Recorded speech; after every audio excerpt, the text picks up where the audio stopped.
Operation is more like यार मुझे तेरी शक्ल पसंद है तो मैं तेरी मदद करूंगा अदरवाइज तू कौन है नहीं जानता.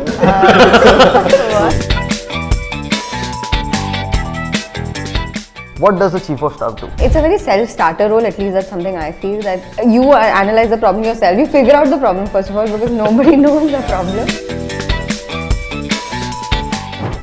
One thing that I like about the job is that whenever people think of a problem, they think of you. It's an ego boost. Yeah? What do you call it? It is, but it is It's good, yeah? IPL is also coming up. Help us understand what happens behind the scenes of an IPL, because everyone sees the cricket, not the management of the IPL team. Now, if I try and break down the IPL business, there are mainly three elements to it. The best advice received. I think best advice for me has been that बेटा ये कर दो इसके बाद.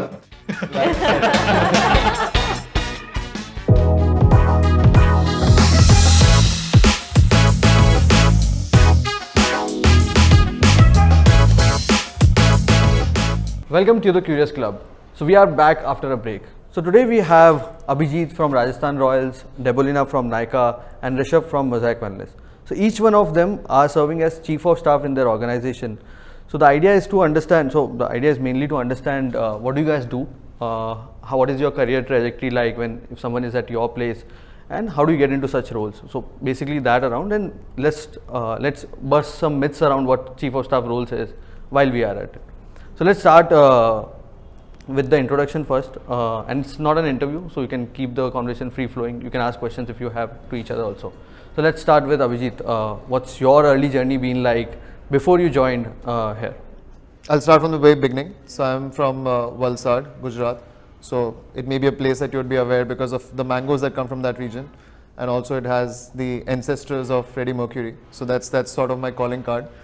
And after that, I've done my schooling there, and then I did mechanical engineering from NIT Surat. I learned a lot of stuff outside the classrooms compared to inside the classrooms. It taught me everything apart from engineering. And post that, I did about a year of work. It was mostly at a startup. So interesting thing is my first job was at a trading desk. I quit that within 3 months. And then I went into a startup. I worked there for about 7-8 months. It was an auto rickshaw aggregator. And then I went to do my MBA from IIM Lucknow. MBA was an interesting time. Got a lot of exposure to different areas. And I landed in Accenture Strategy. That was my first job post MBA. I worked there for about 3 years. And then about 2.5 years ago, I made the switch to Rajasthan Royals. And I've been chief of staff for the last year and a half. Okay. So Debolina, next. yeah. So I've been in Bombay throughout. I did my schooling here, and then when I went to college, I went to Narsi Monji in Bombay. And after that, I was doing CA. So right along with college, I was doing CA. I did my articleship at ENY for 3 years. And right after my chartered accountancy, I decided I wanted to go into financial due diligence. So I joined KPMG. For 2 years, I was there. And I actually wanted to switch careers right after that. So I thought MBA would be the perfect place to sort of switch careers. And then I applied to ISB and I got through. And then after that, a year in ISB. And right from ISB, I got placed at Nykaa, and I'm almost close to 3 years now, going to complete 3 years in July at Nykaa.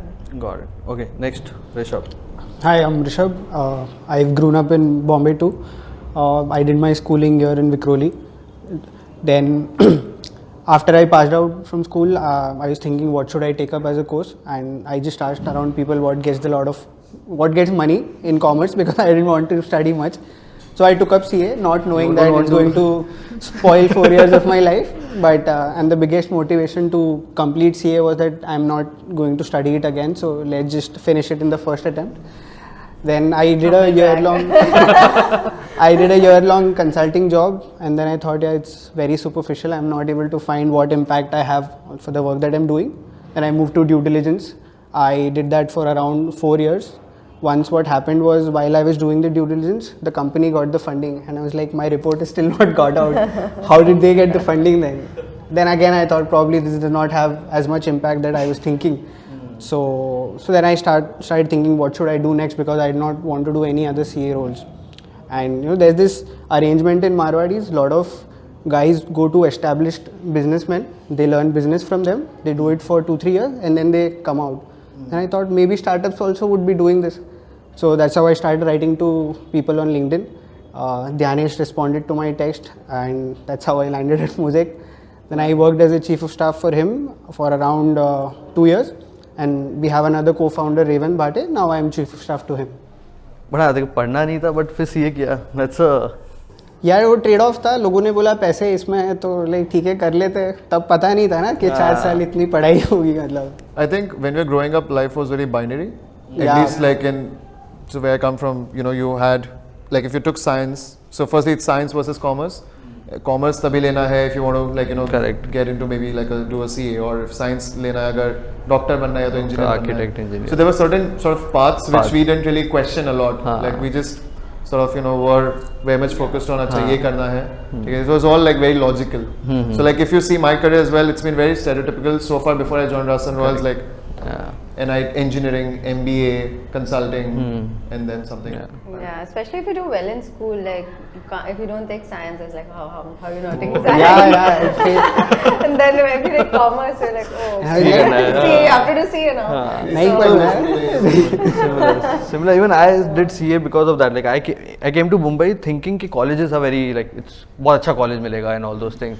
I joined within a month I got to know कि यहाँ तो कुछ नहीं पढ़ सकते. है नहीं पढ़ाई नहीं है. Nothing is there. That's how I started my CA. So that's how. So this podcast should be called like 3.5 CA. So okay, let's move to the main question which is out there. What does the chief of staff do? Like what? Like I was in a startup before, so there was a running joke always there. The chief of staff, he doesn't know or he or she doesn't know what he will do the next day. So and a lot of people confuse it with HR function or something. So let's start. What does this role involve? Rishabh, you can start with this. So, chief of staff roles are typically of two types. One could be wherein the person is probably shadowing the CEO, doing a lot of projects in absence of the CEO, or maybe figuring out synergies across different functions, which obviously the CEO takes care of. At Mosaic, we have a different setup as well. A lot of our chief of staffs have come up to being a chief of staff not just to the CEO but some other co-founder or the CXO as well. How it was at Mosaic is I was chief of staff to Dhyanesh. Dhyanesh headed the entire operations bit. He's still heading it, and my role was that I would take up projects which are burning at that moment. A specific function does not have the bandwidth to take care of it, and Dhyanesh wants to be personally involved in those projects. So I took up projects and I probably completed those projects, made it a normal system and give it back to the team. Like I can give you a small example where while we were very new at that time, we figured I made a small inventory template which would say, okay, these are the 3 warehouses that we have. At this point, our warehouse should replenish with the stocks. What stocks should be going in what quantity. I made that system in a very automated manner where a person could just put in data and the results would come out. The project that changed a lot of my trajectory and gave that pump to work here was so when I started, I did 3-4 small projects across different functions. It was warehousing, logistics, But customer give me a little success. background about what Mosaic does, like so Yeah. people also understand. So, Mosaic Wellness houses 3 brands, very famous brands: Man Matters, Be Body Wise, and Little Joys. Man Matters and Body Wise is a very problem solution driven brand. We take care of elective health issues of men and women. Elective health issues are, in a simple language, is these issues are something that people are not very worried about, but they still need attention at the same time. And a very simple example is this: hair fall for men. Like you have to solve for it, but you're okay because it is not critical, it's not life threatening. And we sort of try to solve those issues with the people. And to make it possible, we have a 2-step function wherein a person can come to our website. They can take a consult with a doctor. The doctor will tell them what kind of issues they have, what products should they buy. They'll buy those products from us. And since this is a journey, hair fall cannot stop in 1 day or 1 week. We also have our app where there is personalization for the person. So the person will be incentivized to take up daily tasks. Like the routine would be that you have to go exercise or you have to eat this amount of food. And there will be tasks wherein you tick those tasks and you'll have some cash back just to build a habit. So that's how we are there with the entire journey of the customer. This is how it works. There's a consult model, there's a commerce model, and while in operations, a lot of work revolves around the commerce model only, because that is where the warehousing, customer service, logistics gets involved, and I was primarily working into those functions. And the one project that I was mentioning about was, so we realized that India is a very diverse geographic nation, and some courier partners have strength in some areas, some have in some other areas. So one project that we did was we just plotted the entire pin codes on an Excel sheet, and for every pin code level we tried to figure out which courier partner would reach the fastest over there, and will take the least amount of cost also for us. So that sort of model helped us understand, okay, this is the kind of allocation of courier partners we have to do. So we do like thousands of orders a day, and the cost becomes a very big portion of it. Also in today's time where quick commerce is picking up so much, everybody wants their orders as soon as possible. So we built that entire model, and that project I did as a chief of staff because like I said, the ongoing logistics team had their own work to do, had their ground staff to be managed and all. So I took up this project. By the end of the project, when we started iterating it and using it again, we could, manage to decrease delivery timelines by 18 hours for 90th percentile. Even the cost helped us improved at a contribution margin by close to 4 to 4.5% improvement by just doing these different allocations. It's a big. So yeah, these projects would be like I said, you'll be burning for the person, for the CXO or the co-founder, whoever you report to. And once this is done, you sort of give it to the team to manage it, and then you pick up some other project, and that's how it will function. So like you said, you'll never know what you're going to do next day, because there'll be a new problem every day. So you work on those things, you clear it out, and then you pass it on to the team, and then you move on to the next thing. So majorly working with the CXOs. If there are different co-founders, you can be. You could be with anyone. So you have multiple chief of staff in your organization? Yeah. So I think over time we would have had close to 6 or 7. And the trajectory works is where you pick up certain projects, and then you realize, like in my tenure, I figured that logistics is something that I'm able to contribute a lot. Even Dhyanesh felt the same. So while in my journey, at one point I was heading the entire logistics function. I would take care of the delivery timelines, the cost, the customer issues that come up with logistics. At the same time, again, the team that does logistics, they're very ground staff oriented. Like they know how it works. Like order निकालना है, order निकाल लेंगे. Things पे किसी को डंडा करके करना है कर लेंगे. But they are not very analytical in nature. Got it. So bringing that bent, managing relationships. Like earlier used to happen that we would tell courier partners that you're not following up on my orders, and then I started going to their offices. And operations offline business. Yeah. Operations is more like, यार मुझे तेरी शक्ल पसंद है तो मैं तेरी मदद करूँगा. Otherwise तू कौन है मैं नहीं जानता. So you go to their office, you talk to them. That's how they remember you. And when you pick up like very urgent requests, like a customer, once it happened that a kid had a birthday party next day, and the mother had planned that they'll give some products as return gifts. At 9, it was still in Bombay due to some logistical mishap, and the next day was the party in Hyderabad. And she was a doctor. She was like, "Yaar, I am awake for the entire night to for my patients. You should also figure out a way to get the order in the morning to me." So in these so that was the last option, was that I would take a flight in the morning, but thankfully we got a partner who would deliver it and take a flight at night and go to the morning and deliver it to the person. So yeah, now this happened because if you have a relationship with someone, you can call up and tell him, "Boss, leave everything. I want you to do this order. Just go there and get it delivered."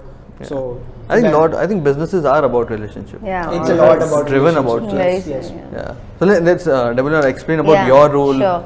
So I actually have I feel that the chief of staff role is very person driven. Like you can define your role very strongly. It's not a very set role to what I understand, and also it depends on your leader as well. So how your leader defines your role, what kind of projects he wants you to work on. Having said that, of course, there are like a couple of things in the day of a chief of staff that one needs to do. He mentioned special projects. Yeah, there's like something burning at any point of time in the company, right? That is why chief of staff role has also come about in new age companies more. Yeah. Like I don't think it's so common in the big giant companies, but more new age companies where there's always some issue that nobody knows also how to solve, right? So that's one part. I think cross-functional collaboration, very, very critical. So you have to almost know everyone, right from customer service to the technology team to the product and ML engineers, okay? So the number of stakeholders is a lot that you have to deal with. You kind of have to have your, like you said, relationships with these people, because there's a lot of things that you need to get done. And just taking the CEO's vision forward, and that vision, I mean, of course, is drilled down into priorities for the week, for the month, and how do you actually take that from to completion. It could be like, I mean, it could be in the form of special projects, or it could be just day to day, just your achieving your targets, something as simple as that, drilling down into problems on why probably your customer targets are not met, or your revenue targets, or certain categories are falling. So those kind of problems, and it's a very self-starter role, at least that's something I feel, that you analyze the problem yourself. You figure out the problem first of all, because nobody knows the problem. Right? Yeah, you have to figure out the problem, you have to find the data, you have to figure out the solution. And then of course for execution you have lots of people who can support you, but I think till that point it's like all a self-starter. So I mean, if someone wants to, they can just wake up in the morning and do nothing also. But so explain any of the projects if you have worked on, anything which you can share. Sure. I don't want to actually share any projects. It's just I don't know like what's okay and not okay. Got it. But I can actually like just give you a generic view on a couple of things that I actually have worked on.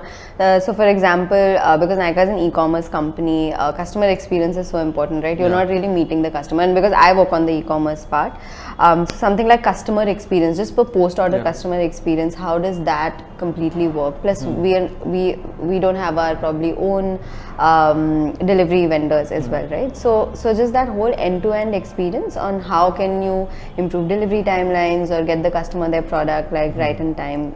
That's number one. I think number two would be just the shopping experience on the app. So whether we want to go the personalization route, or we want to go whether we want to go like slightly personalized or hyper personalized, because the way probably today Amazon does it is different from the way today Myntra does it.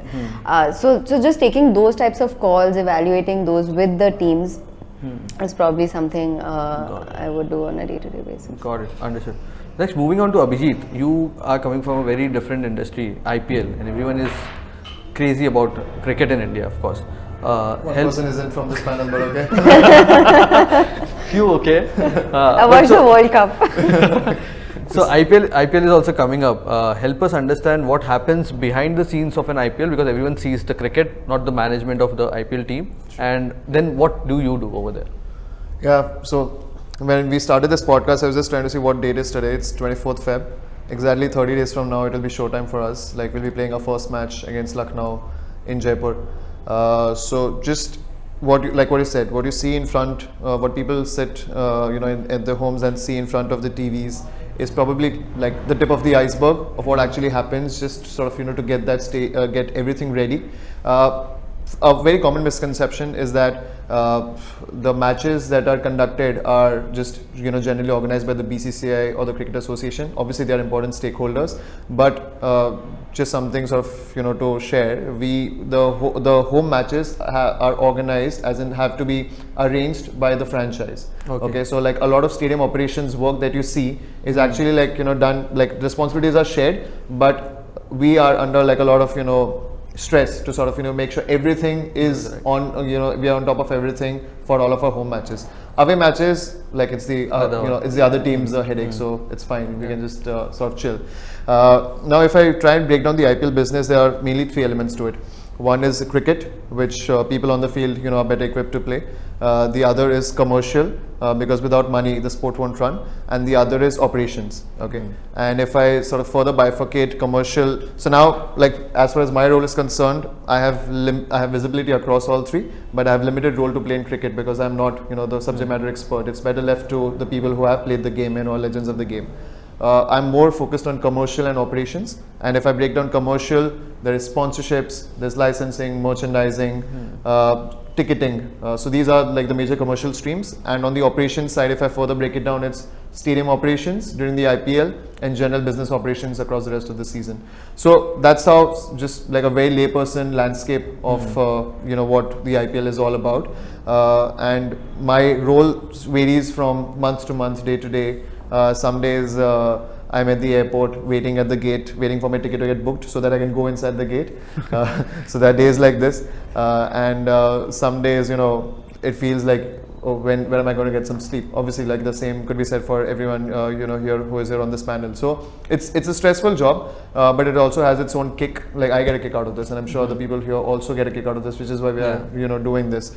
Like I said, each day is very different from the next, and I think ultimately it boils down to like what Rishabh was saying about being a solutions-oriented person. People will come to you with problems, and they will think that their problem is the most important one, which they're fair to think so. So how do you prioritize? How do you manage people? So people management, solutions orientedness, I think these are the two main elements that can make or break your career. I think this is new. I always thought that matches would be organized by BCCI, and So because they have a share in revenue also from the ticketing that happens. No, the ticketing revenue goes to the franchise. So there were a couple of years in between. Yeah, there were a couple of years in between when, because of COVID, the entire IPL was held in either Mumbai or Dubai or Abu Dhabi. At that time, the gate revenues, we call them the gate revenues, went to BCCI. But otherwise, it all comes to us. Obviously, there is a X percentage of all of our revenues that we have to give to BCCI. That is as per like the franchise agreements. But otherwise, you can assume that the lion's share goes to the home franchise. I think what he said about getting a kick, I think that I agree with 100%. I mean, it's just one role where you're solving so many problems. It's just like, it's so exciting. Every day is actually very exciting new for things you, and new things every day. You just never can get bored. So. And how it adds on is, while you are working on a solution, if you find another problem, you only have to solve it. Yeah. So that's how you don't know कि कल क्या होने वाला है. Yeah. And sometimes the beauty of such problems is that people won't even know that there was a problem that got solved. And like, But that's what's appreciated as well. Like nobody wants you to keep coming to them with problems. They're like, okay, you know a problem, you solve it. That's. But I think this is the closest role for you to know how a business is run. So people who want to start their own business in some time, I think this is where you actually get the feel. You actually know what happens day to day, and which is why you get the kick out of it.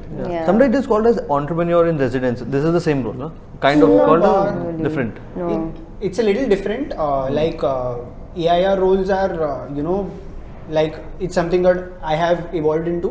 While I worked on the logistics front, I worked on multiple projects. Now I have a set charter that I have to work on offline. So this will be very specific to that PNL or that specific function that you're driving. Whereas this, I was doing logistics, I was doing warehousing, maybe customer success as well, and it's not defined basically. Yeah, EIR is more probably when you're a new business in the startup, a new vertical. That's when you kind of Got it. Everyone understood what your role is. Now, if someone wants to get into such roles, how do you enter into it? I think each one of you have entered through a different route. So please explain me. I have a suggestion here. You should first start from these two, because mine is a path that probably it may or may not work for everyone. Okay, let's go with Abhijeet only. Let's start over there. And what are the skill sets required, or whatever it is required? It's a funny story. So I was in Accenture Consulting for 3 years, and I was friends with one of the guys who also was looking out. Okay. And he had like bought a LinkedIn premium subscription. He was messaging people left, right, and center on LinkedIn. He happened to message the current CEO of Rajasthan Royals, Jake, and he said, that I'm interested. Could you consider my profile? He was a cricket fanatic as well. He and I used to sort of watch cricket together when we were on the same project, and then we went on to work on different projects. So Jake replied. One of Jake's nicer qualities is that he makes sure that he replies to a lot of those messages that he gets on LinkedIn, which would be a lot, I'm assuming. So he replied, and then his sort of process kick-started. Okay. So I think he went on for about 3 or 4 rounds, and they were going well, and then until like there was one round where sort of he didn't really nail it, and I was in touch with him throughout, and he said, this is what's happening. So I said, look, if it looks like your chances are weak, and this is the only role, why don't you just refer me? Okay. So he then suggested my profile to them, and फिर मेरे process हुआ, ठीक है, and then I got through. So, so, so I feel like I'm just living his life.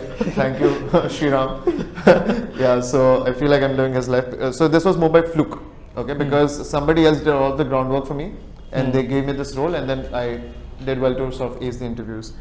And then once I got through into Royal School of Business, which is the sports edtech vertical. So Rajasthan Royals are always thinking about what we can innovate beyond the field.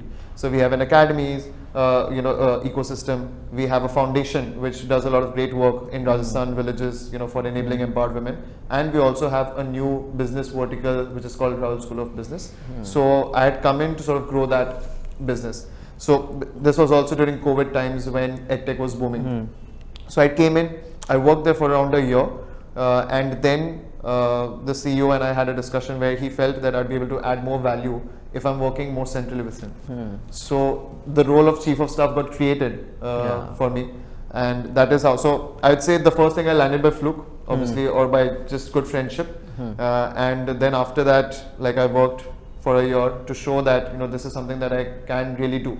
And I think this is also about your principal, right? They have to see the spark in someone, and they feel like this is a person who can do much better things, could be adding much more value to me. So which is where sort of I got into this role.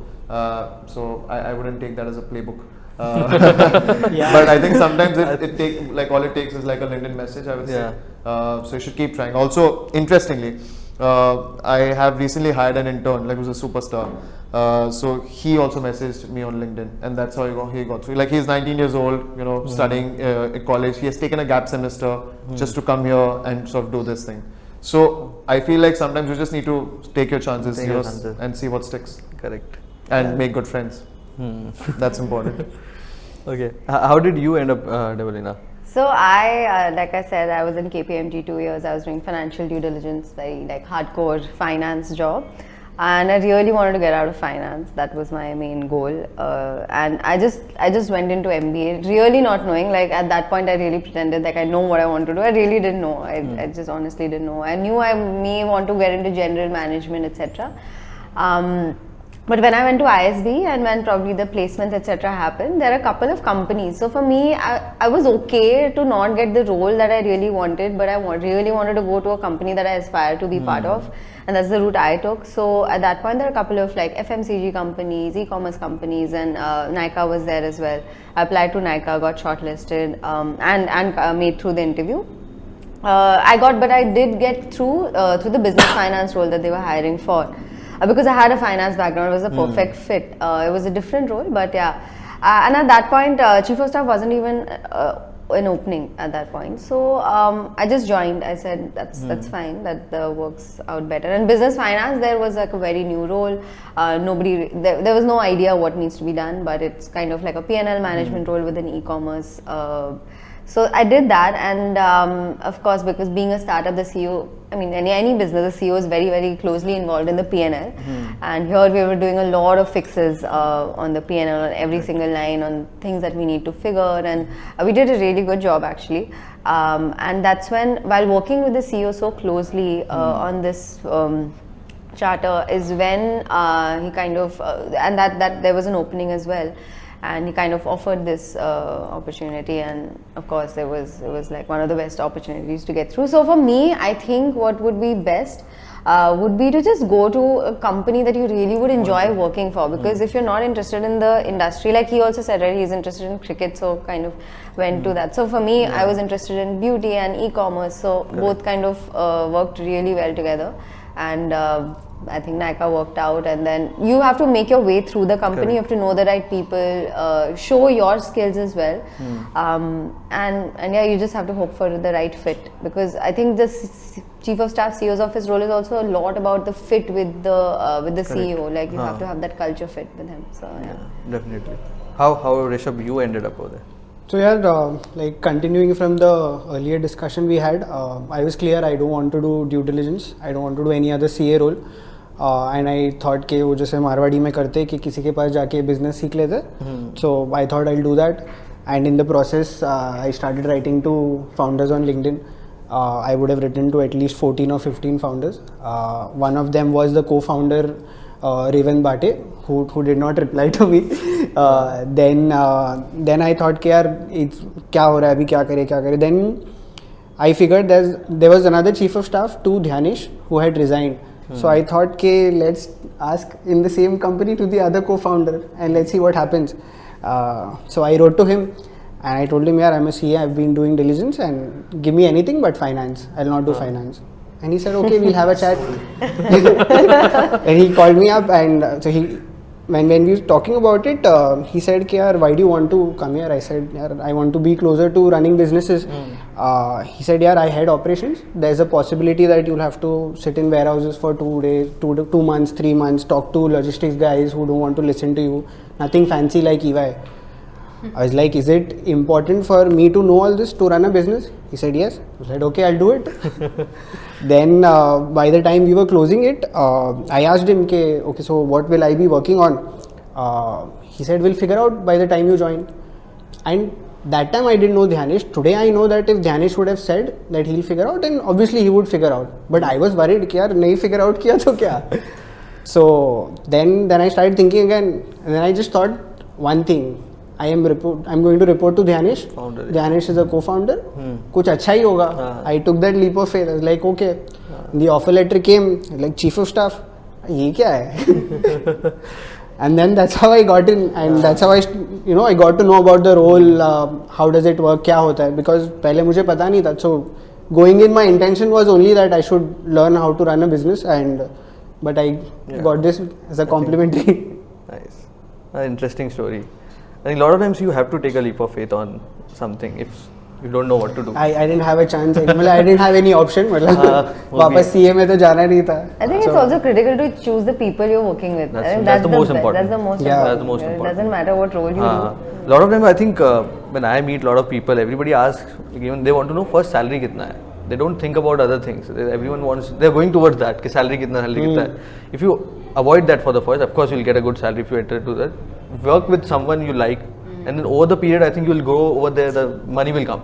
Here I turned out lucky actually. I didn't know Dhyanish as well, but then it turned out to be a very good decision. I groomed me a lot. Yeah, got it. I think if I have to draw a parallel from TV series, like if you've seen Game of Thrones, you'll see Jon Snow before he becomes Lord or head of the Night's Watch. He serves as steward to the Lord Commander.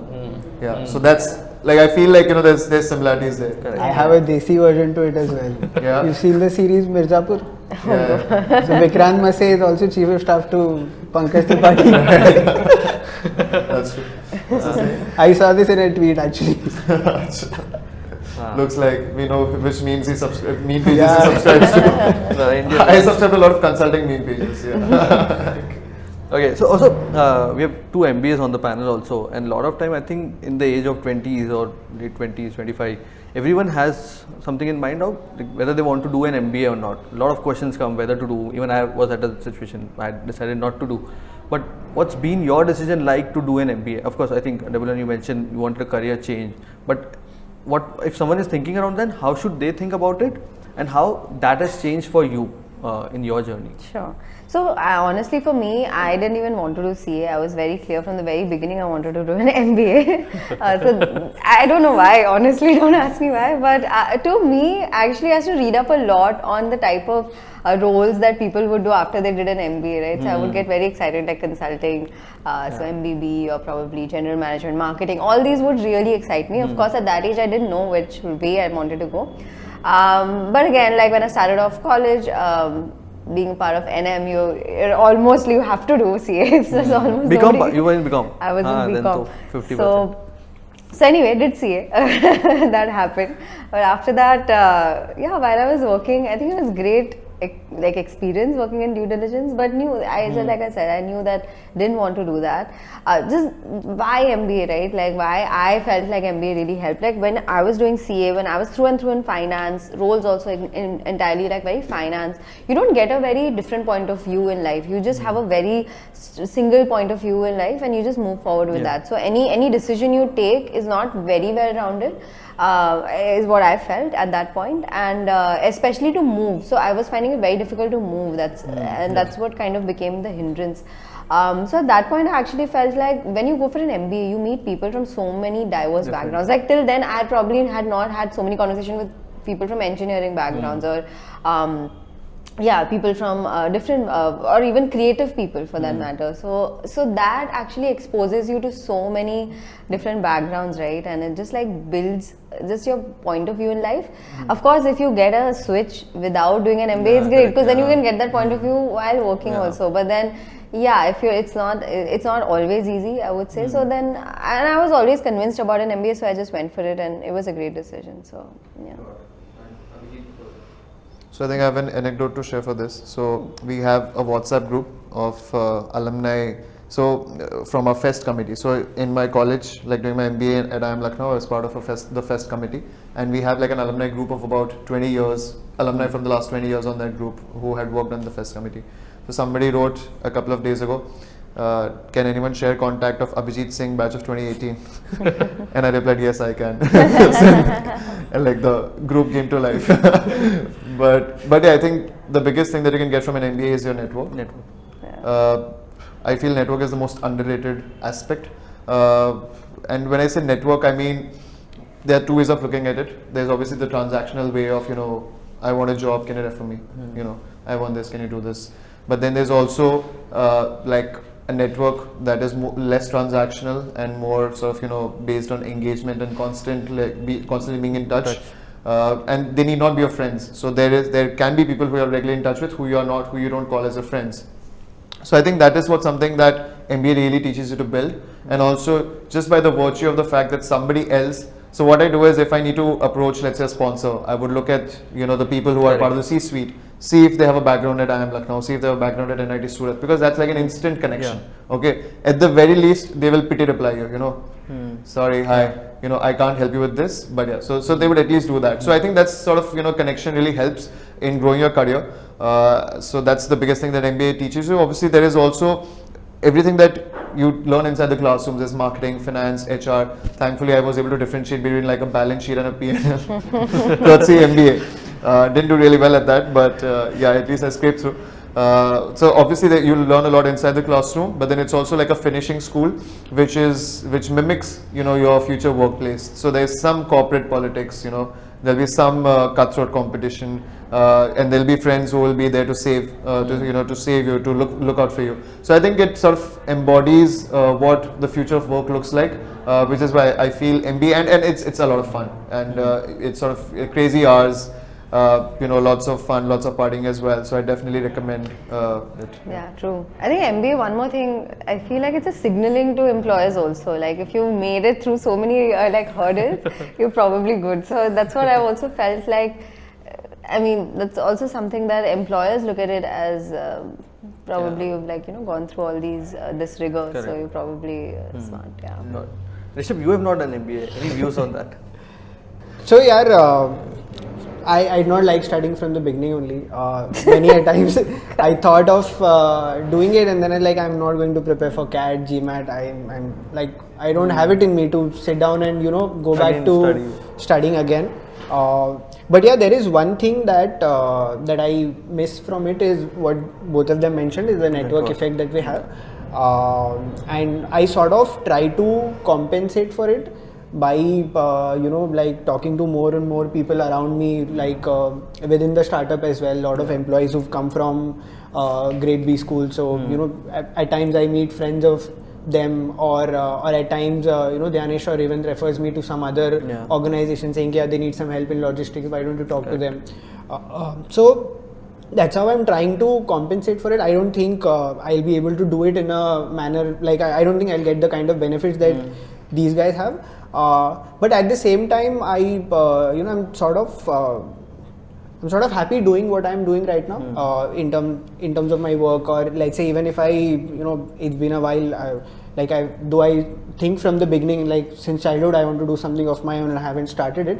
But whenever I started, I feel maybe this work ex that I'm getting right now, this will be much more beneficial compared to putting 1-2 years in a B school. So I'm okay with it. It doesn't make me feel left out or something. Got it. Yeah, I think a lot of networking part and all. Earlier, we didn't have there was no way to network with people. Like now, startup events or whatever events these are happening, people are able to network also. Like that part is there. Got it. So moving on to the next question. I've kept a question around insights around what industry you are in. What are the changes happening? Like in consumer industry, a lot of people are saying the people are moving to the premiumization of things. We can see that in travel, hotel prices, room prices, real estate, everything is on top. Like every premium part is on growing part. So what kind of changes you are seeing, because this will help people who are watching it. If someone wants to start a business or which industry to choose from, that will help them to enter a growing industry. So help us understand what are the changes you are seeing on ground, because you guys are on ground. What kind of changes you are seeing there? So see, as far as D2C is concerned, I feel it's very similar to the traditional businesses that have been run for a while. We are just an online shop compared to someone having a physical shop, and to do something different over here and excel is your ability to get people to your platform again and again. I know repeat. This would repeat your retention. So I know this is a very common answer anyone would have, that retention is what will drive, but yeah, it's not very easy to work on. And I sort of feel that either you try to manage and get retention on your digital platform itself, we have a very large effort going around the app where we try to build habit formation, people come back again, there is engagement, or the other channel that you choose is you try to widen your distribution, you widen your reach. If you're available on your website, you're available on e-commerce, you're moving to offline. But the insight as such is, at least I feel, it's a lot about retention only. And while this is there, the second bit that I learned specific to Mosaic is going till the last point to solve something. To give you a very small example, even while I was negotiating courier prices with logistics partners, I would not leave 1 rupee also on the table. If they're giving that, I'll just take it. And that's what I learned over here, that you take care of the smallest of the things, and those small inputs, they actually compound to help in the bigger picture. Got it. Yeah. Yeah, I can take the consumer question as well. So just in terms of where we are in the country right now, where we are standing right now, we're at a very, very low GDP per capita, right? Like Indians, like you mentioned, premiumization, of course, that's a very big trend we're all seeing happening right now. It's booming. And at $2,000-$2,500, India is so we call it the S curve. I don't know if you guys have heard about it, but it's just literally you go slow, and then you just pick up suddenly, and that's very close for India as well, and that's why you're seeing all these premium products picking up and all these different channels picking up. So even while we work in beauty, pretty much any channel is actually seeing a premiumization. If you see your own lifestyle today versus where it was 10 years ago, you'll see that you're already moved up many folds versus what you were. Or A, availability, and B, of course, affordability is also there with Indians. So of course this is a very upward looking curve for us right now. That's clearly the trend. Like you mentioned, something like quick commerce. At least a year ago I was reading articles like quick commerce will never work, it will fail, and now they're thriving. They're the most thriving right now.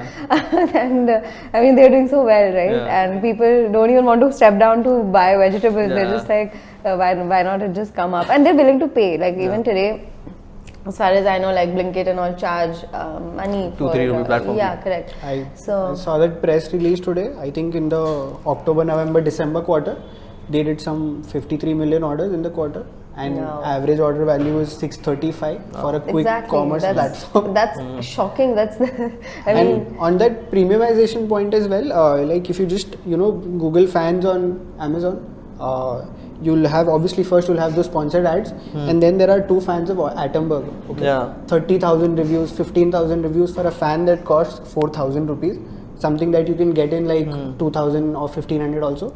It somewhat talks about the fact that a lot of people are trying to move to premiumization, and it's more about what product, what service you get, and not about the price anymore.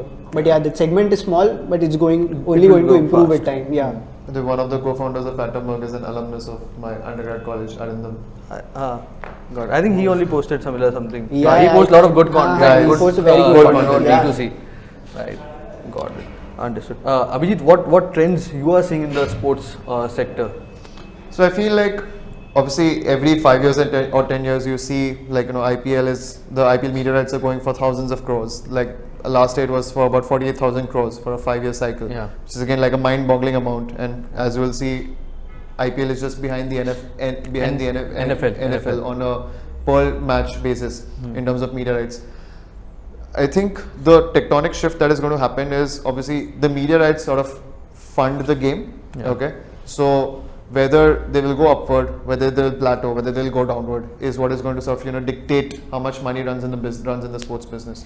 Now it effectively boils down to the fan. So like just to keep it simple, we can break it down into 3 aspects. Firstly, who is watching, how many people are watching, and how much are they spending. Okay, so when I say who is watching, I mean if you look at the median age of different sports, okay, you will see that there are certain sports where the median age is very high. Okay, so what it means is that those people are attached to the sport for a shorter period of time because of obviously life expectancy, mortality, etc. They are not going to be customers for the long run, right? While there are certain sports where the median age is very low. It's probably 12, 13. Like an esports player will probably be 13 or 14 median age. So how do you attract people from younger age groups? How do you attract people from the female audiences like cricket? Or there are certain sports which are sort of very male-dominated viewership, right? So how do you get those audiences invested into the game? That's going to define the future of cricket or future of any sports, because ultimately those people will come in, and stay with you for the longer run. Recently, I think NFL and NHL, what they did was they did renditions of the game for kids. Okay, so imagine there's a live hockey game playing, and there's another hockey game playing, which is a Toy Story version of it. Okay. So that, and 53% of the people who tuned into that game had never seen an NHL game before. Okay. So just how are you attracting those audiences? It's very, very important. And again, how much are they spending? Like, are they willing to spend money on your products, on your merchandise, to watch you play, for money can't buy experiences, stuff like that. So I think that is going to define how much media rights are going to go for, and all commercial streams, and that's where sort of the future of sports is. How to get fans more invested into the game. I think that's very interesting insight. How to get identifying what is the median age and how to identify how much more time they can spend, and whatever population is left, how to attract them. Got it. Also on the NFL part, I think you mentioned the NFL is the top with a 17 million per match fee, and IPL is at 13.5 million. So it's only 30% difference. Correct. Just the difference is that NFL is more year-round, while IPL is limited to a couple of months. So that's the sort of difference. Obviously, as things change, and as you will see, the whole there's a mushrooming of franchise leagues around the world. So we'll see. It's interesting couple of years ahead for cricket. It's something that football has already embraced with club football superseding national football, and we'll see what happens. Got it. Understood. Okay, last question before we move to the lightning round. What is your advice to the students and people in early 20s?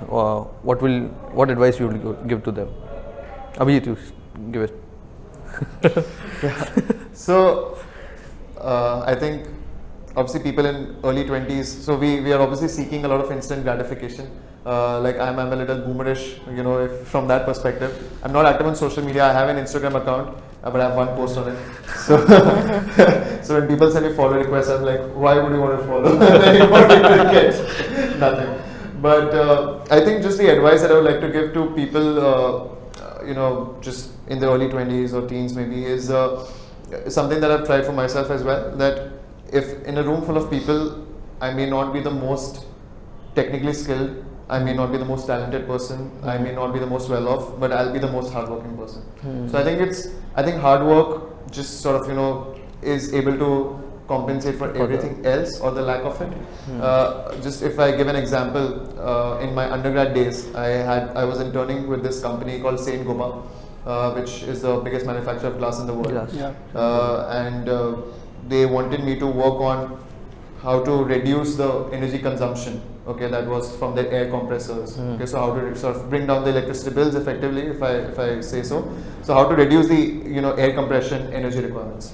and I didn't know anything about air compressors at the start of the internship. And at the end of the 2-month internship, I knew everything that was there to know about air compressors, because I just sort of did everything that was possible in those 2 months to make sure that sort of I'm on top of it. And so I think that's what really matters, like how much are you willing to work hard for anything that you want to achieve. Got it. That's a great advice. Debolina, Yeah.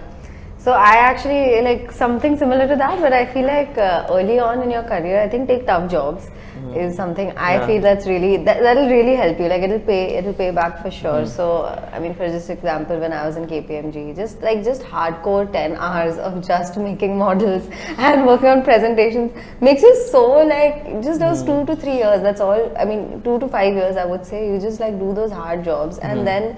I mean, it teaches you so much, and then the rest, I think almost 10 to 15 years of your career is like just so sorted, because now you've at least got the basics covered. You don't have to like sit in a room and like, you know, just stress about just the basics. Correct. So for me, I think that was very, very critical. That's one. And I think second, which probably I didn't do, was just immerse yourself with people from different backgrounds, just getting a different point of view from so many people, because when you are doing what you're doing, like your course or your job, you get just so, again, unidimensional. You don't get a worldview of things. And that's how probably internships would help, or probably just like having a like just connecting with people would really. Early in college career, people should go for internships. For sure. Whether getting paid or not, you should go for No, internship. I think our articleships have helped us a lot. Articleship has helped us a lot in. But again, articleship, like 3 years you're doing the same thing. No, right? it has helped in at least putting the hard work. At least know, like, at least what is understand working hard hours work. like and all. Yeah, but just, but just like. Rishabh, what advice you have? So I think a lot of the people in early 20s today,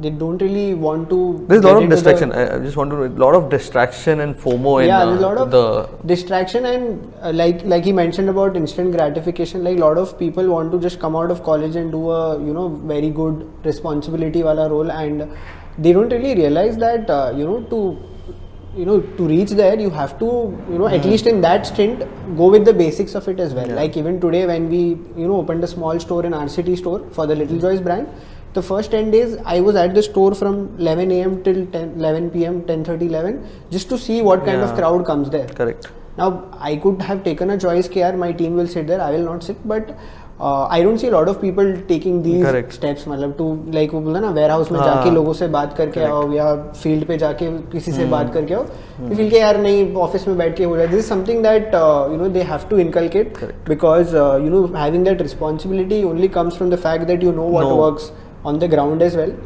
And I really relate to what he said about being a hard worker. I've always thought that I'm not very smart in terms of the people who are there around me, but I've always tried to be as sincere as possible. Okay, if anything, no one should at least tell me that you don't seem to be sincere enough for your job. I'm okay if he tells me कि यार दिमाग नहीं है तेरे में, अक्ल नहीं चल रहा है, okay. But he should not tell me I am not sincere. That is where I feel that I'll probably lose it. वो नहीं होना चाहिए. Correct. Good old hard work is still. Hard work, I think hard work is everything. It's all this faff about you have to be very smart, do smart work, no hard work. Hard work. I mean, you can do that only once you've done the hard work. You know hard work is done, right? How do you try to do the smart work in the beginning? That's true. Okay, let's move to the lightning round. I'll ask question whatever comes to your mind, which I have to say. What's one thing that people are generally surprised to find out about you? Debolina first. That I'm a chartered accountant. No, also because change rules so much. Like now in my company, nobody really knows I'm a chartered accountant because I'm doing nothing of that sort. But Abhijeet. That an IPL team works for 365 days. 365 yes, days. Oh wow. I had this question. Well, I had this question written. I didn't ask you. Okay, let it be now. Rishabh. I have two यार. If you didn't want to study so much, तो CA क्यों किया? And chief of staff में तुझे HR का काम करना पड़ता है क्या? That a lot of people ask. One question on this: which series do you watch on loop? Anything? I keep watching TVF ka random shows like Kota Factory, Panchayat. As a repeat, like on the. हाँ. Oh, nice. I watch all the murder mysteries on Netflix, like every single one that comes. I have to Recommend watch. what is the top on your mind? Sociopath spotted. No, there was this cyanide and curry that just recently came. It was so good. And what about Burari, the house of... I've seen all of them. There was one I couldn't see, Dama, but Dama. I've seen all of them. Nice. Abhijeet? Yeah, no, my tastes are not that dark. I like... Yeah, like as far as series is concerned, I think Friends is something that I keep going back to. And in terms of movies, I like watching ZNMD and Tamasha and The Godfather. Yeah, I love Tamasha. Thank you. Yeah, superb. Okay, one thing you like about the job and one which you would like to change. I like the fact that I'm learning so much, and I try to not think about what I want to change. Otherwise, I'll keep thinking about it. So yeah, I don't know what I would like to change, but yeah, what I like is the role, the learning that we have, the kick that you get every day doing something out of it. Yeah. Nice. Debolina? I actually love the problem solving part. I've always enjoyed that, so that's the fun part. I won't change anything about my job. Nothing it's to- yeah, it's all good. Okay. One thing that I like about the job is that whenever people think of a problem, they think of you. So it just sort of, you become that Okay. go-to person, who everyone feels comfortable It's an approaching. ego boost. Yeah? What do you call it? What do you call it? It is, but it is It's genuine. good, yeah? It is, yeah. And one thing that I don't like is also sometimes there's this perception that because you have the CEO's ear, you are also just like maybe the CEO's mouthpiece. Okay, so there is like sometimes a perception that okay, because the CEO has said this or done this, like they will also sort of comply. While like personally for me, the CEO that I have, like he has given me a lot of freedom, a lot of exposure, a lot of opportunities, put me in the right rooms, etc. So he's given me all of those opportunities to grow without trying to impose his thinking, or his inputs. So he'd always let me go first, let me share Yeah, my correct. thoughts because he doesn't want to sort of bias me. Yeah. So I think that's just sort of part and parcel of the game. There isn't much you can do about it beyond a point in terms of changing a perception. Got it. The best advice received. I can tell you the worst. बेटा ये कर दो इसके बाद life set. Anything you want to mention? Debolina, Rishab? Best advice. Yeah, I'm sure there'll be multiple that would have helped me at different points in my life. Like it's like different for different situations, I think. Maybe I'll go till you think. Yeah. I think best advice for me has been that, especially for this role, because we're talking about chief of staff, was that when I just got into this role, I wouldn't speak my mind so much, and I've just realized the value of just giving your point of view when you know your shit. So just speaking up, giving your point of view. I think that's the advice that I got. That make yourself Correct. heard. Yeah. I think that was a really good one. I think I got this at some point, but I forgot about it. Okay, let's move to the last question I have. I asked to each of the guests, what is success for you? You can go. Success for me is I should be able to follow my heart. Like whatever it wants, I should be able to do it. I think the biggest leap that I took was taking up this role, and it just like clicked in my heart that I should do it. So yeah, I think any point of time I am able to do what my heart wants. So I think it's success for me. Got it. Wow. Yeah. No, for me, I think, somewhere similar to what he said, but there is no like big successful road, but just like having every day, if you know what you're doing and you're enjoying it, I'd rather do that for the next 30 years of my life than kill myself for like some fancy picture of success. So, yeah. Got it. I have a slightly sort of more emotional response to this. I feel like my parents have sort of contributed the maximum possible, to my journey. And so when I was, this goes back to my IIT preparation days, when I was preparing for competitive exams, and my mom was like, in one of those moments, she said, कि बेटा अगर तेरा ये हो जाएगा, तो हम लोग को भी कहीं पे स्टेज पे बुलाएंगे ना, ऐसा, So I feel like that day, when because of my efforts, sort of my parents get the limelight that they really deserve, I think that is successful. Makes sense. Definitely. Okay, thank you everyone for coming on the show and sharing insights around Thank you chief so of much for staff. inviting us. Thank you so much. Thank you. Awesome.